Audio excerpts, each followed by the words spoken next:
Hi everybody, my name is Josh Burhans reporting for Ecademy. Today I'm going to show you a physical education game called Pirate Ball. With Pirate Ball, this is a great game for many different age groups. I find it successful in the elementary school as well as even in the high school. With this game there's 4 teams.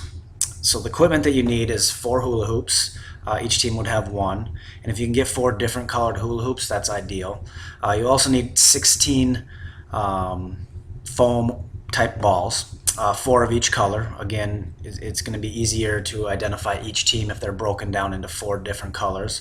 16 cones, this is what you would use to label a jail area and also divide the field or the court up into 4 different quadrants.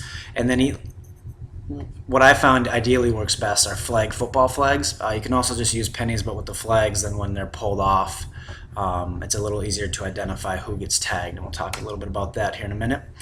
The field setup. So what you're looking at here is a jail area as well as the starting position that each team would have with their hula hoop and balls. So this is the red team, identified by the red hula hoop, and then they start with one of each of the 4 different colored balls in their hoop. How the game is played. Basically, you want to get all of your team's balls into your hoop. So if you're the red team, you want to go around to all the different teams and steal the red ball. As soon as you get all 4 red balls in your hoop, you win. Once you leave your quadrant or your area and you are going into one of the other 3 areas, you are free to be tagged. And again, once you're tagged, then you would have to report to the jail area, and then someone from your team would have to come free you by coming and tagging you and taking you back. And once you get tagged, you must return back to your original home quadrant first. You cannot go from jail to go steal some of the balls. So here's a video example of what this would look like in a PE class. This is a high school class playing Pirate Ball. So what you're seeing here is just some strategizing, some standing around.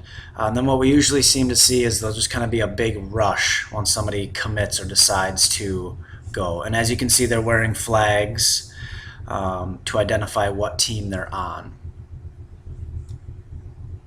So as you see here now, there's a rush. Okay, this individual on the yellow team grabbed a yellow ball and he's bringing that back to his quadrant. Again, once your flags get ripped off like this, you pick them up, head back to jail until one of your teammates frees you. So that's Pirate Ball. Again, I find this to work great at all different age levels. Hopefully it's something you can give a try and enjoy. Thanks.